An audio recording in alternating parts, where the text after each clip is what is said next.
Okay, good morning. This work, I will talk about permuted scale matching. This work is a joint work with Noah Levinstein and Ian Monroe.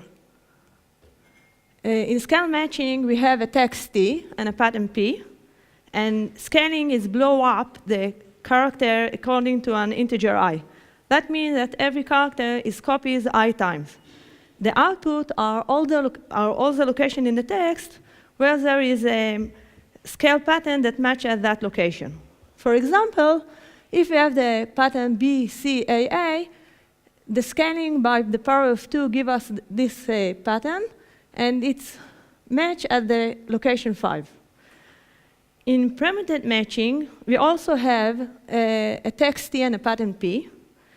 A permuted pattern is a new location of the character, and the output are all the location in the text where is the permuted pattern that match at that location. So for example, if we have that pattern, we can permutate the pattern. This is one of the permuteds of the pattern, and we can see that it's matched at location 5. This problem is easy it's easy to solve in linear time, and it is a private, it's pattern matching version of the jump-link indexing. The scale permuted matching is a combination of the two last problems that we are shown, and in this problem we first permutate the pattern and then scale the pattern. For example, if we have the pattern BCAA, and now we permutate the pattern and then scale the pattern, we can see that the scale permuted pattern match at location 5. We solved this problem with Erez and Landor in linear time, and an open question was if somebody do the reverse problem efficiently. That means first scale the pattern and then permutate the pattern. It seems that this problem is much difficult because we are lose the struct because the last in the original problem the last operation was scale, and now the last operation is permutation. So the question is how we can solve it better, and let me first show you the new definition and then the naive algorithm. So the definition for our problem, the permuted scale matching, we have also a text T and a pattern P. And the output are all the location in the text where is a permuted scale pattern that matches that location. So for example, if we have the pattern BCAA, we can scale the pattern and then find a permutation that fits to the text. So the idea of the naive algorithm is to take a windows of every size that's possible and slide the window all over the text. So we start from a window that is size of the pattern and slide the window on the text and check for every window that the pattern is a scale. It's a permuted scale of the original pattern. And then we will do it for the window that is length is twice, and so on. So in the naive algorithm, we have 2 steps. The first step is we build a table of the text. The table is for every location of the text, and for every letter of the text, we will write the number of the occurrence of the letter at that location. So we build the table, and for example, if we look on location 4, we can see that the number, the occurrence of the letter A is 3. And like we can see in the table, we have also a 3, and so on for B. Yeah, B is occurs 1 time, so it's right here 1, and C, of course, 1 times also, and we have here also 1. And then we get the next step. In the next step, we look on the pattern, and we check what is the number of the occurrence of every letter in the pattern. So we can see that the number of the frequency of the letter A is 2, the number of the frequency of the letter B and C are 1. Now we need to check every possible window. So we start with the window that is the size of the pattern. And for check that this windows is a permuted of the pattern, because here the scale is 1, what we are going to do is to calculate, to look on the, sorry.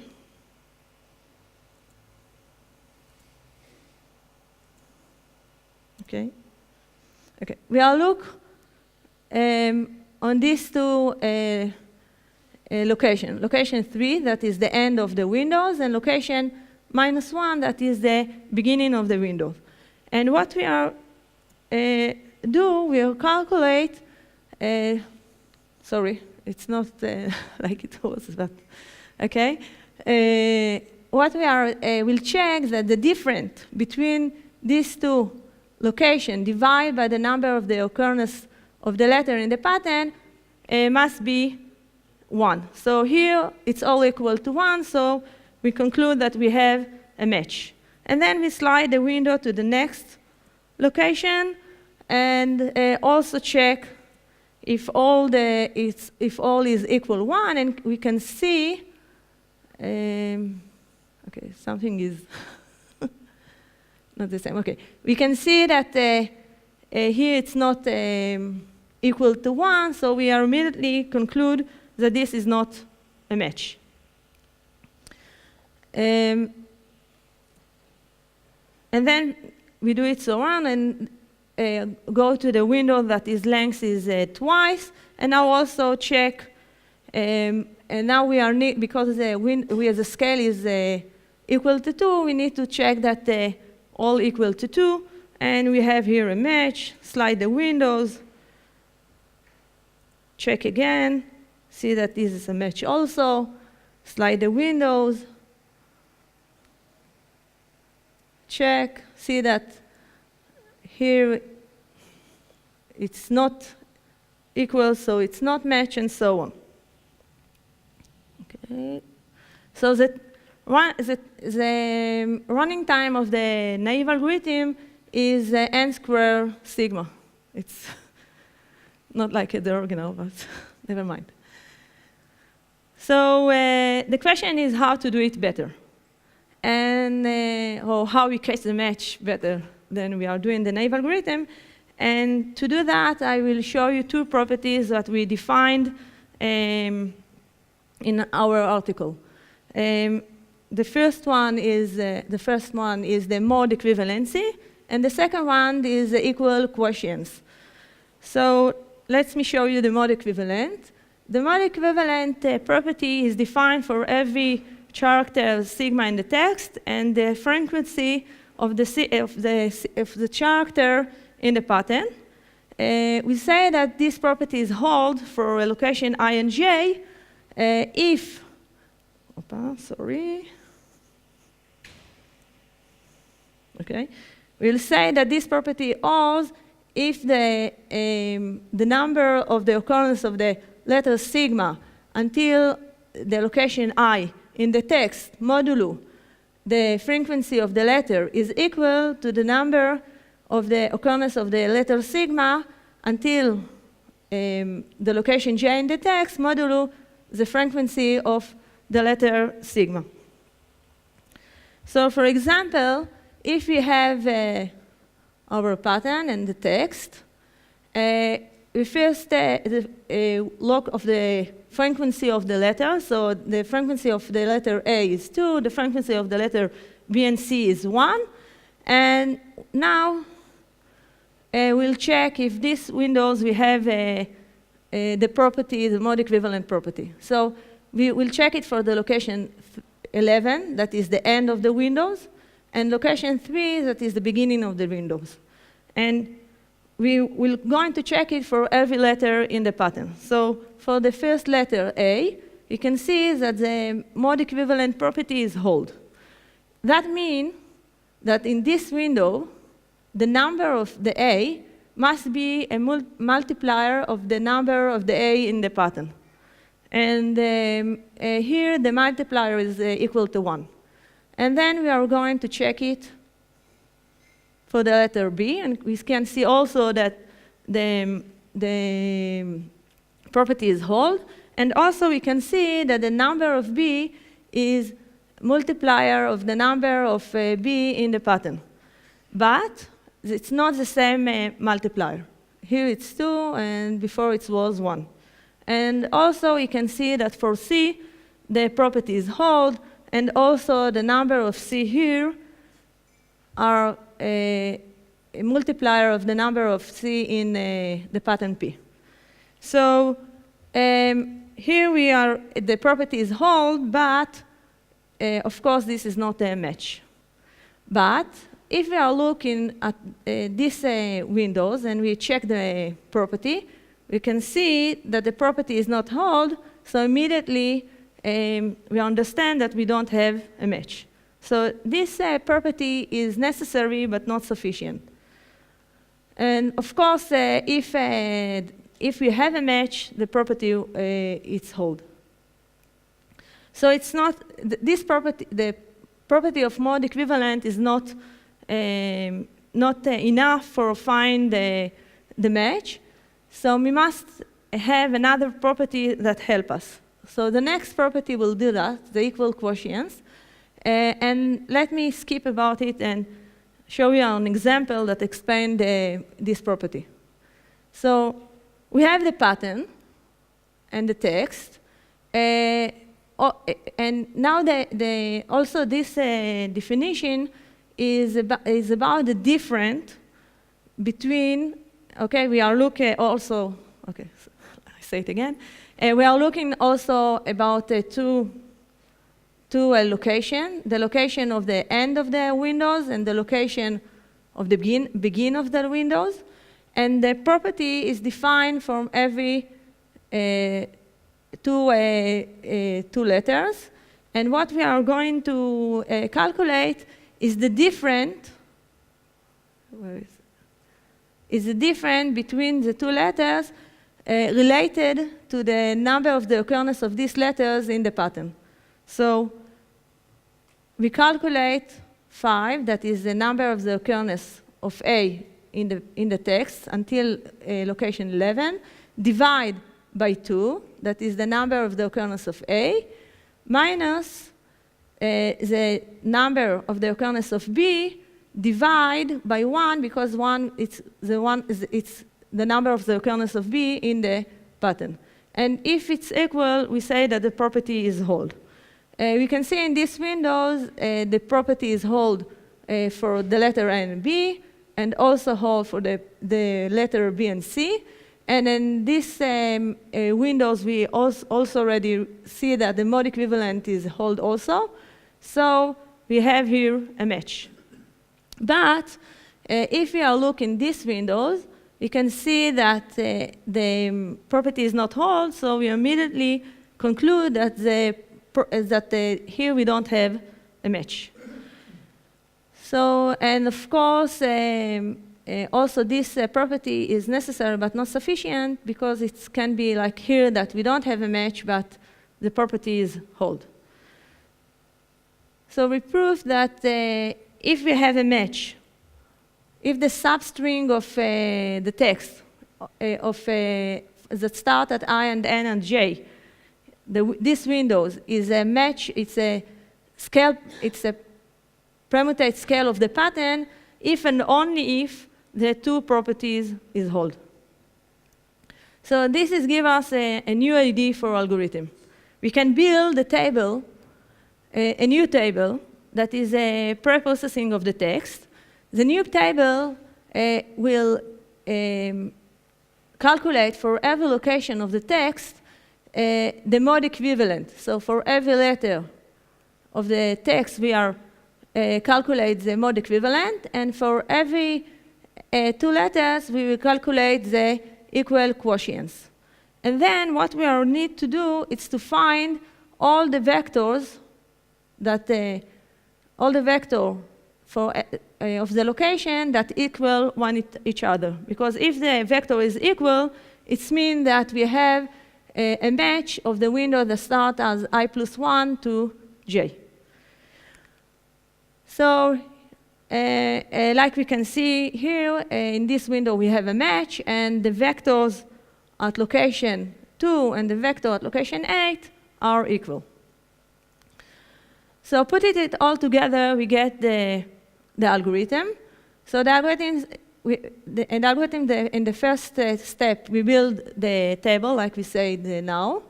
Now we are look on all these vectors and need to sort the vectors, and then group the vectors into classes that in every class the vectors are equal. And then what we need to do is to take every 2 indexing in the same class, and every 2 indexing give us the windows that we have a match.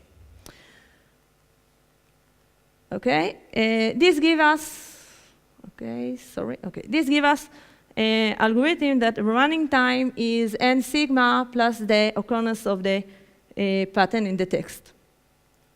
Note that the number of the occurrence in the text may be, we can have many occurrences in the text. For example, a simple example can be that the text, all the text is the letter A, and also the pattern, all the letters A. So every possible windows, it will be a match. Okay, so to do it simpler, we give for every location, we'll give only the shorter occurrence in this location. So for example, in this text, we have in this location occurrence, but also we have this occurrence that is longer.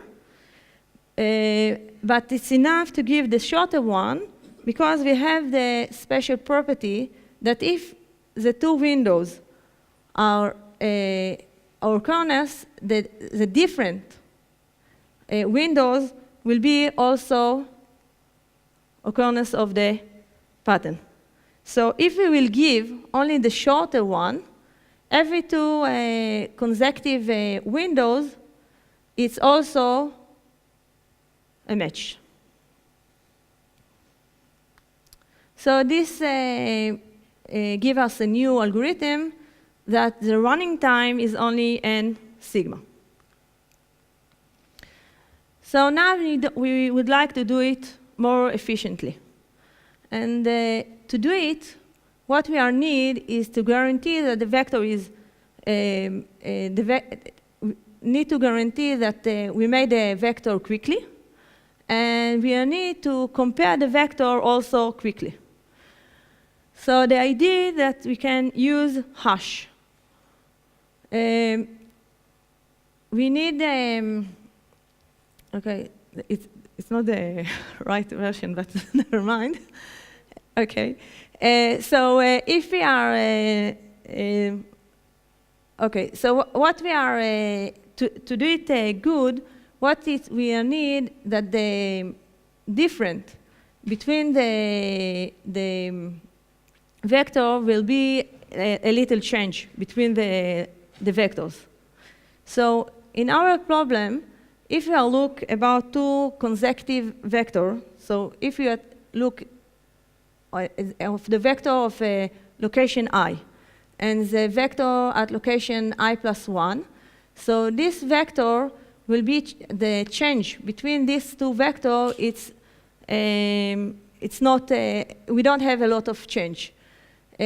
Because think about it, for example, if in location I+1 in the text, we have the letter B.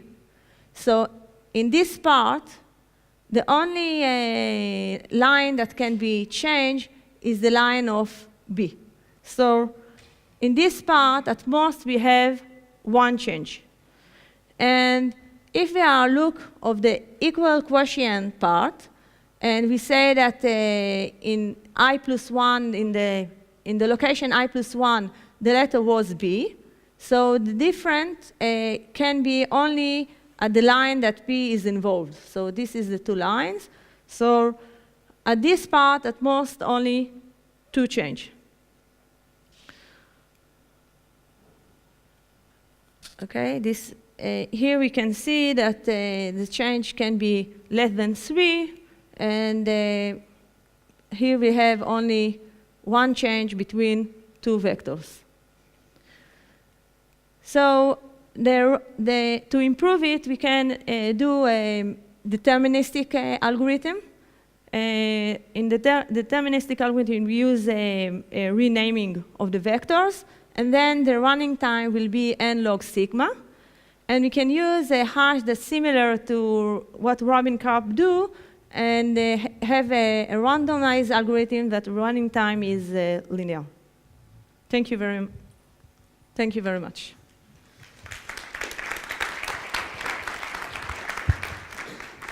Thank you. Thank you. Any questions?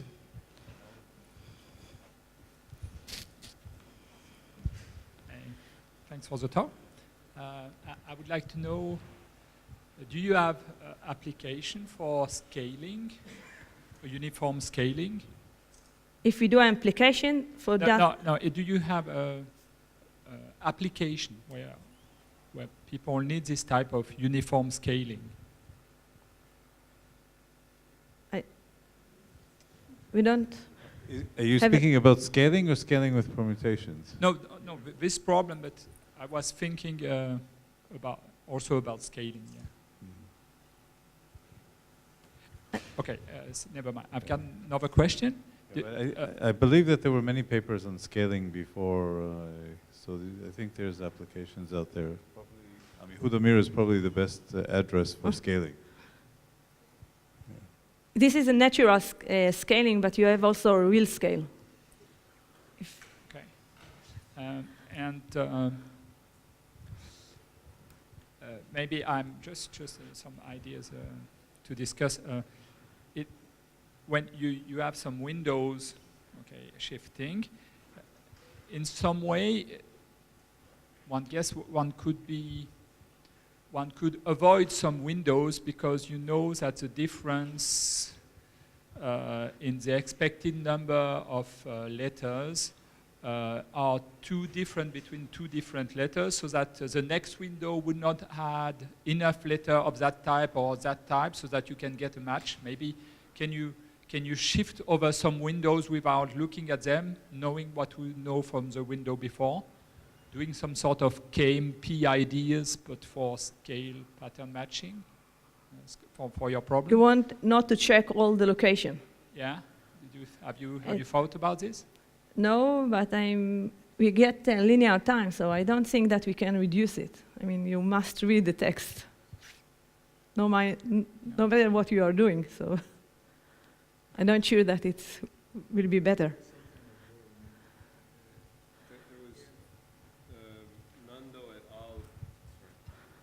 Nando et al. Had that jumping algorithm, which was like Boyer-Moore, and so in nice cases they can get a speed up. So maybe you can mix that with this. Okay.